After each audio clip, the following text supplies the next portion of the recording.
बहुत कम लोग जानते हैं कि जब मारूफ भारतीय गुलकारा लता मंगेशकर का नाम सबसे ज्यादा गीत गाने की बिना पर Guinness book of world records में शामिल किया गया तो इनके हम असर गुलकार मोहम्मद रफी ने इसे चैलेंज कर दिया और ये मौक़िफ़ इख्तियार किया कि इन्होंने लता जी से ज्यादा गीत गाए हैं। लेकिन मोहम्मद रफी का ये मौक़िफ़ तस्लीम ना किया गया और लता का नाम सन 1974 से सन 1991 तक सबसे ज्यादा गाने रिकॉर्ड करवाने के हवाले से Guinness book of world records का हिस्सा रहा। लता का ये रिकॉर्ड सन 1991 में इनकी बहन आशा भोसले ने तोड़ा और सबसे ज्यादा गीत गाने का एजाज हासिल किया जो सन 2011 तक बरकरार रहा। याद रहे कि लता मंगेशकर ने अपने करियर के दौरान 30,000 से ज्यादा गीत गाए। मारूफ मौसीकार दीनानाथ की बेटियों में न सिर्फ लता ने सुरों की दुनिया में मकबूलियत हासिल की बल्कि इनकी बहन आशा भोसले ने भी गुलकारी में अहम मुकाम हासिल किया और एक वक्त ऐसा भी आया कि दोनों बहनों की आवाजों ने हिंदुस्तानी फिल्म इंडस्ट्री पर कब्जा कर लिया। लता ने अपने दौर के तमाम बड़े गुलकारों के साथ गीत गाए जिनमें मोहम्मद रफी और किशोर सरे फहरिस्त हैं। लता ने अपना आखिरी गीत सन 2019 में रिकॉर्ड करवाया जो कि एक मिल्ली नगमा था।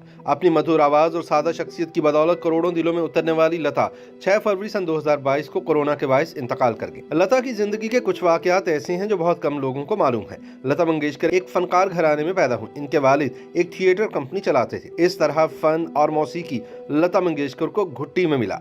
ऐसे ही माहौल में वो पली बढ़ी। इन्होंने एक इंटरव्यू में बताया था कि एक रोज इनके वालिद अपने शागिर्द को राग के रियाज का बता रहे थे जब वो करीब ही खेल रही थी। शागिर्द ने आलाप किया तो लता ने उनकी तस्हीक की जिस पर इनके वालिद को महसूस हुआ कि इनकी बेटी में गाने की सलाहियत मौजूद है। चुनांचे उन्होंने अपनी बेटी को भी गाना सिखाना शुरू कर दिया और फिर लता ने पीछे मुड़कर ना देखा। एक इंटरव्यू में लता मंगेशकर ने वाकया सुनाया कि मौसीकार नौशाद का गाना रिकॉर्ड कराते हुए इनके लिए अजीब सूरत हाल बन गई। वो सख्त गर्मियों की दोपहर थी। उन दिनों रिकॉर्डिंग स्टूडियोज में एयर कंडीशनर भी नहीं होते थे जबकि फाइनल रिकॉर्डिंग के दौरान छत के पंखे भी बंद कर दिए जाते थे। वो एक मुश्किल गाना था जो आधे से ज्यादा रिकॉर्ड हो चुका था मगर फिर अचानक गर्मी की शिद्दत से मैं बेहोश हो गई। लता ने यह भी बताया कि वो खुद अपने गाने नहीं सुनती क्योंकि एक आध बार उन्होंने सुना तो अपनी ही गायकी में सैकड़ों गलतियां निकाल ली थी। लता के बकौल जिंदगी में इन्होंने जितने मौसीकारों के साथ काम किया उनमें सबसे ज्यादा करीबी ताल्लुक मदन मोहन के साथ रहा और वही इनके पसंदीदा मौसीकार थे। वो कहती थी कि मेरा और मदन मोहन का रिश्ता एक गुलकार और मौसीकार के रिश्ते से बढ़कर था बल्कि वो एक बहन भाई का सा रिश्ता था। ये भी बहुत कम लोग जानते हैं कि लता सियासत में भी आई थी और सन 1999 से 2003 तक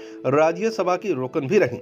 इनको सन 1999 में इस ओहदे के लिए नामजद किया गया था। वो इसे अपनी जिंदगी का नाखुशगवार वाकया करार देती थी और कहती थी कि वो मेंबर पार्लियामेंट नहीं बनना चाहती थी। एक इंटरव्यू में जब लता से पूछा गया कि अगर इन्हें एक और जन्म मिले तो क्या वो लता मंगेशकर ही बनना चाहेंगी तो उन्होंने कहा कि नहीं, मैं ऐसा नहीं चाहूंगी क्योंकि लता की जिंदगी दुखों से भरी पड़ी है। लता की खूबसूरत आवाज के मद्दाह पूरी दुनिया में पाए जाते हैं। उनको ये एजाज भी हासिल है कि वो पहली इंडियन थी जिन्होंने लंदन के रॉयल एल्बर्ट हॉल में फन का मुजाहरा किया। फ्रांस की हुकूमत ने इनको सन 2007 में लीजन ऑफ ऑनर के एजाज से नवाजा जो इस मुल्क का आला तरीन सिविल एजाज है। YouTube पर गूगली न्यूज देखने के लिए youtube.com की सर्च बार में गूगली न्यूज टीवी टाइप करें। गूगली न्यूज के पेज पर सुर्ख रंग के सब्सक्रिप्शन वाले बटन पर क्लिक करना ना भूलिए। YouTube पेज पर अपलोड होने वाली वीडियोस से बाखबर रहने के लिए बेल आइकन पर क्लिक कीजिए। आपको हर नई वीडियो के बारे में नोटिफिकेशन मौसूल हो जाएगा।